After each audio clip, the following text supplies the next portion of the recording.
Um, let's talk about technology for tomorrow. What was it? When was it? Where was it? Technology for Tomorrow was a monthly, hour-long, primetime program produced by WHIO, Channel 7's news department, about things that were taking place at nearby Wright-Patterson Air Force Base, a very important military installation. Wright-Pat was the place where fighter planes were designed, and, created, imagined, tested. I mean, there was just so much going on at Wright-Pat, and here we were, the local CBS affiliate. And so, because of the enormous concern on the part of all the men, and they were all men, who were general managers of television stations at that time, all of them, I believe, were terrified of the United States government. The government could pull your license. So, hat in hand, they did everything they could to please the United States government, including covering all the things that your tax money was doing to help protect America at Wright-Patterson Air Force Base. 1 hour a month, and I was asked to host it. We did shows on spacesuits, what the problems were, what the leakage was. We did shows with Jumpin' Joe Kittinger, who was the first man to jump out of a balloon at 101,000 feet. Free fell for a minute or so, or whatever it was, minute and a half. I mean, wow. We did the first look at the, it's called the SR-71. It was a supersonic plane that happened to be destroyed in a photography mission. The photography plane got too close and it blew up. Thank God I wasn't on that. Much later into the next century, we would realize that the military was putting civilians on submarines and other warfare hardware to show it off, to give them a chance to see this wonderful hardware that we were making. I was a part of that. I flew in a retraining, in a refueling mission, in a KC-135 tanker with the B-47 bomber right behind it, and the gun at the aft end of the tanker right into the nose to refuel in flight. I'm lying on my belly looking through a glass window at the aft end of the tanker. So I have more than a passing interest in civilians on, but obviously I didn't realize it. I was selling the Pentagon. Much later, Roger Mudd of CBS News would do a documentary on how the Pentagon sells its hardware and how it is that we make so many things that go boom. One of the reasons they do it is that the television news establishment at that time, and I believe this continues to this day, is happy to show off all the hardware that, bomb runs, and you get pyrotechnics and fast airplanes, and some airplanes are prettier than others, but you get very exciting film and visual material. I sold the Pentagon. That's what I was doing.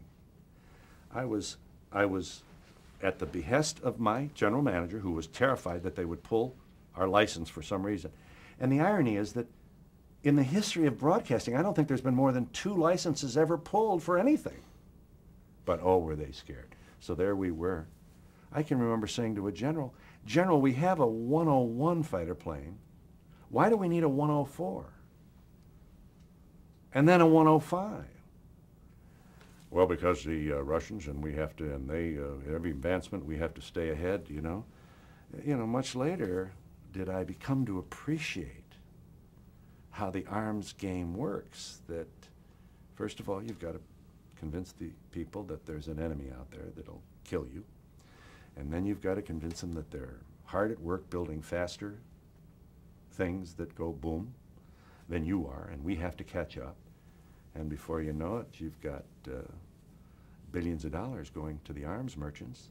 And Phil Donahue and other local reporters are out there saying, "Isn't this wonderful? Look at this. Look at what's happening at our wonderful Wright-Patterson Air Force Base. Look at all the wonderful things that we're doing." What we never did was blow whistles on waste, duplication, We didn't report on things that didn't work. We just celebrated the work being done at Wright-Patterson Air Force Base. It was good, it was great, it was for America. That's all we have to know. So sit down and shut up already. You don't have to talk about all this other stuff. Did your feelings about celebrating that work change over time from when you began the show to maybe when it was near its end? Well, CBS, from which has involved so much of my life, it was the CBS News documentary, The Selling of the Pentagon, that made me realize that I was involved in this. That, you know, that I was boosting the military-industrial complex, the same complex that Eisenhower warned us about on the occasion of his retirement from office. I was one of the biggest cheerleaders. That what I was doing for the Pentagon was the same thing as putting an old fighter plane in a playground, allowing children to crawl on it. This is the selling of the Pentagon. That's all a part of the advertising campaign to keep this tremendous trillion-dollar activity continuing. And never, ever a question about, wait a minute, I don't recall, if anybody blew a whistle at Wright-Patterson Air Force Base when I was working, I didn't hear the whistle. How did that realization impact you? And is that what ultimately led to not doing the show anymore, or what? No, I wasn't. So how did the realization actually affect you? I think it made me more aware of what real journalism is. It made me realize that journalism was more than reading handouts from the public information officer. Journalism was more than just accepting a company's statement that their system works. Journalism was more than just celebrating a new weapon system without investigating its cost. And the politics that resulted in it being built here instead of there. I guess if I had had the courage and the power, I would have followed up more on why do we need a 104 if we have a 101? I didn't. I dropped the ball and went on to something else. I had 5 children, bills to pay. I didn't want to be a dead hero. I kept my suspicion, and the gnawing was there, but I still was a cheerleader for Wright-Pat and a lot of good things were happening at Wright-Pat. I'm not suggesting that, everybody was corrupt. That's not at all true. But certainly the system needed to be examined with a brighter light and, I think, more informed, insightful people inquiring as to whether or not we're getting our money's worth and whether or not the taxpayers are being cheated and whether or not arms merchants were overcharging. And maybe that's why their stock went up so much. Maybe that's why they have so many hunting lodges for chairman of the board and board members and so on. And so, and the whole class nature of our society began to reveal itself to me. I'm not proud of the fact that it took so long, really. Apparently I'm not a very fast learner. But I look back on those days now and I did what others have written about. I internalized. I accepted that everything we were doing was wonderful and good. If they weren't in Washington, if they didn't know what they were doing, they wouldn't be in Washington. This was the attitude my parents had. That's how they felt. They had no reason to believe. I was born during the Roosevelt years, one of the most popular presidents ever. So there wasn't any questioning, really. Not in my neighborhood. Nobody questioned. Maybe some grumbling about taxes now and then, but now we're totally cynical, suspicious. Everybody's a crook. And, I think we're at risk of imploding from the inside just because we're so suspicious and down on ourselves. Okay, after Technology for Tomorrow, when you didn't get a chance to ask all of those questions, ultimately you did. Well, right. I mean, I had a chance. Well, when you didn't take I advantage of that that's right. opportunity, I ultimately didn't- you did. Yeah, I didn't have the courage to. Was the next big step conversation piece? Okay. Well, that all kind of happened all at once. Why don't you set that up for me. Well, in the 60s, two-way radio became real hot. You could actually call up, pick up a phone, and you'd be on the air. On the radio, from your house, in your bathrobe. And, well, my dear, I mean, you can't imagine everybody went, seemed to me, every other radio station went talk, call-in radio. You could fight City Hall, you could complain, you were on the air. And we had a program, WHIO Radio had a program called Conversation Piece, which was going along, I guess, fairly well. And they decided they ought to have a guy from the news department do this, somebody who had at least a sense of the mayor and knew the police chief and so on. You know, they put me in there. Well, I had been listening to a fellow by the name of Bob Kennedy at WBZ in Boston, Westinghouse radio station, where I wanted to work, 50,000 watt. You know, I was at a 5,000 watt in Dayton. I'm still trying to get to the big time.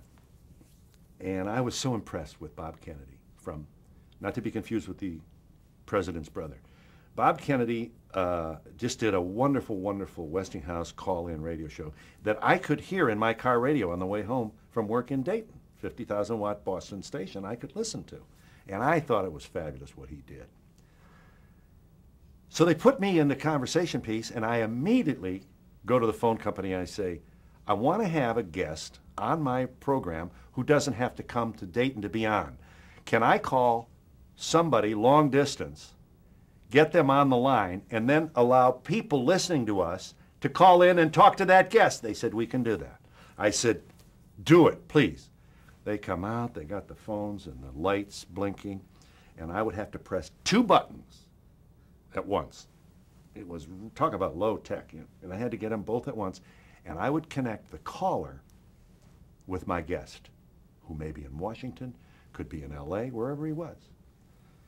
My guests on a local radio station in Dayton, Ohio, at 1 o'clock in the afternoon, included Malcolm X, Martin Luther King, Hugh Hefner, Robert Kennedy, Attorney General, Marguerite Oswald, not Marguerite, the mother of Lee Harvey Oswald. I get the wife and the mother mixed up. Mrs. Oswald, the mother of the man who's killed John F. Kennedy, on my program. Go ahead, you're in touch with Mrs. Oswald. Yes, I want to ask Mrs. Oswald. I mean, it was riveting. We put a gay guy on, 1964, 5. I mean, people, they couldn't, they'd stop their car to listen to this. I mean, there was nothing like this had ever been on. You could call Robert Kennedy and talk to him. A lot of morality. Who are our children? How are they behaving? And we did a lot of that, 5 days a week. And I began to hear what women were thinking about. I put an OBGYN on the radio, and the phones would smoke. I mean, I couldn't get to them fast enough because they could check this doctor against their doctor. And at that time, doctors, I don't know how much that lingers today, but doctors were very patronizing. You know, they would tell women it was in their head. They'd write a prescription they couldn't read and pat them on the head and tell them, you know, I mean, they were really dismissing women, and especially with the pill. The pill had just come out, the anovulin pill, the birth control pill. Some women had bloated water retention. Some had lost peripheral vision. Some, I can remember talking about an itch, a vaginal itch. I'm like, 25 years old, just out of Notre Dame, and I just sit there while the women would call the doctor. I mean, the ratings quadrupled. Nobody had ever heard anything like this in Dayton, Ohio. Ever. And they give me an extra $25 that I never even asked for per show. $25 a show. What was the total? How much were you paid then total Do you remember? I don't. I remember in Adrian, the 250 watt, I was making 500 a month, and that was fine. And I moved up to 550, and I had my first child. When I had my first child, I was making $550 a month. We would have to finesse the doctor, the obstetrician. You know, the doctors always, it seemed, you know, when I finished writing my bills, I didn't have enough for the doctor. So I figured doctors are rich, I would delay him till the next month.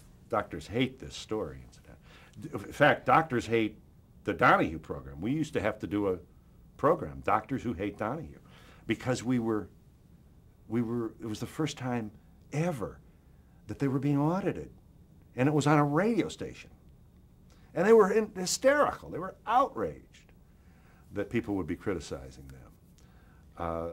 You know, we talked about surgery, mastectomies, modified radical versus radical, and what should you get? Is the pill good for you? Does it cause cancer? How much? What about the dosage?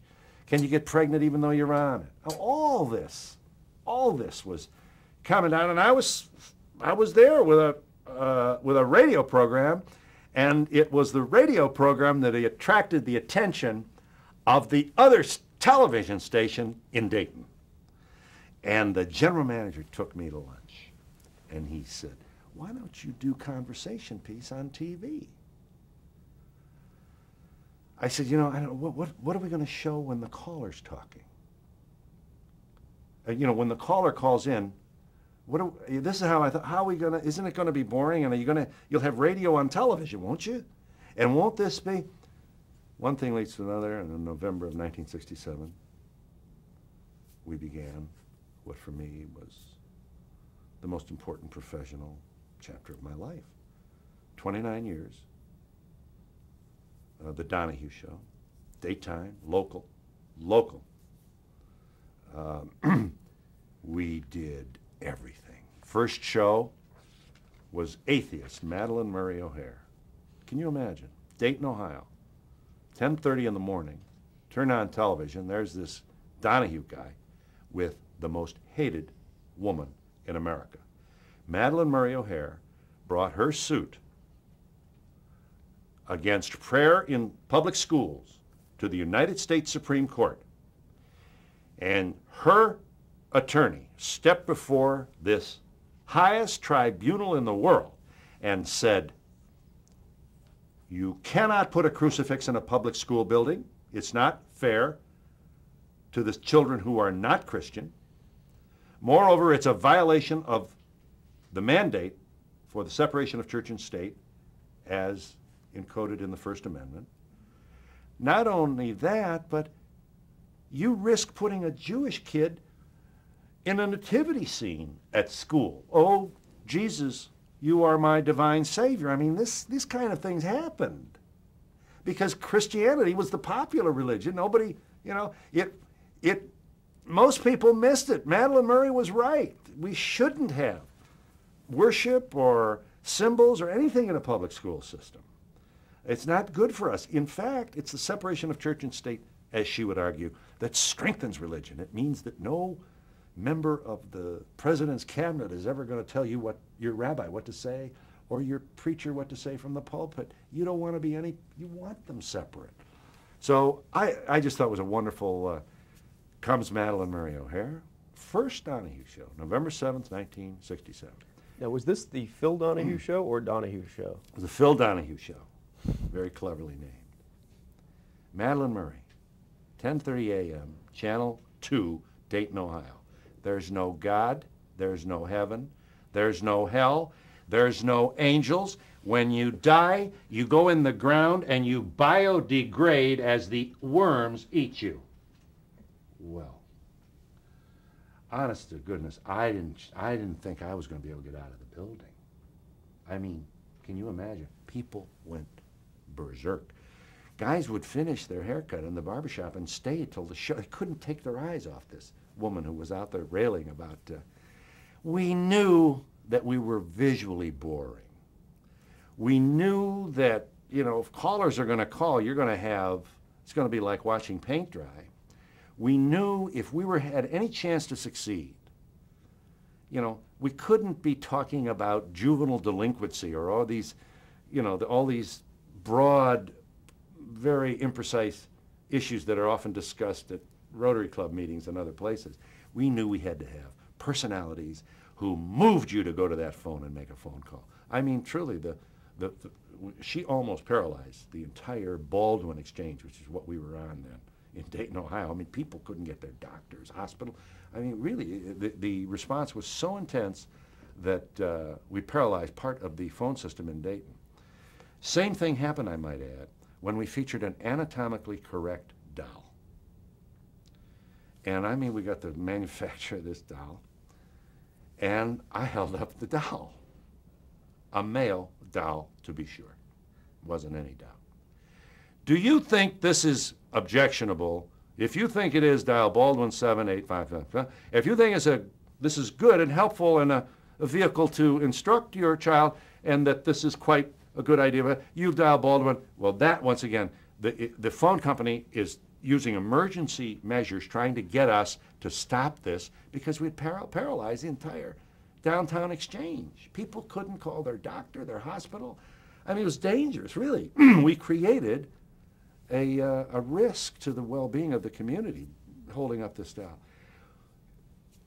I have to tell you, we weren't the dumbest people in the class. We knew what people. Remember, I had this experience on the radio show. I saw what women were responding to. We were doing things nobody else was doing. We had a woman on whose daughter had been arrested in a Vietnam protest and was in the middle of a fast while she was languishing in the Greene County Jail in Xenia, Ohio. I put the mother on the program. And the women in the audience said, "What if she dies?" And the mother said, "What about the 300 men coming home dead from this war every day? Why aren't you? But you're her mother. But you're a citizen. You should be protesting as my daughter." I couldn't get to people fast enough. They were screaming at her. And it was television that had never, the likes of which had never been seen before. I borrowed from Bob Kennedy in Boston. I trained in AAA on conversation fees. I began my television show as a local, never had any dreams. I guarantee you, whatever chutzpah I may have had at the time, and however large my ego may have been, never thought of it as a national television program, ever. Did you choose your guests from things you were interested in, or how did that work? Starting with conversation piece. Conversation piece, I had like a secretary who was allowed to give me a couple hours a day. She would make some phone calls. I was pretty much alone. I called Bob Kennedy. Asked him. He gave me like phone numbers. I had phone numbers for, Jimmy Hoff. I have a regular, wonderful Rolodex that I developed at the radio station doing the radio call-in show that I brought with me. Madeline Murray had been on the conversation piece. So I realized, the excitement that she generated. First guest, very first guest. Now, what made them willing to come on a small radio show? Well, first of all, you're on for an hour, alone.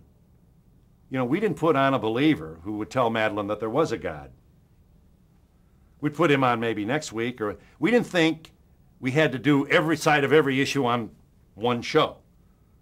So we weren't ashamed to put somebody who was liberal all alone on, and then we were proud of the fact that it balanced out. If you looked at our guest list over the year, we had as many conservatives as Republicans, many believers as atheists, people who were against gayness, people who were part of the earliest movement of the gay rights movement, brave people, nobody was out of the closet in the 50s, nobody. And suddenly it's 1967 and I'm sitting across the table from a gay guy. I'm gay, I'm proud, he said.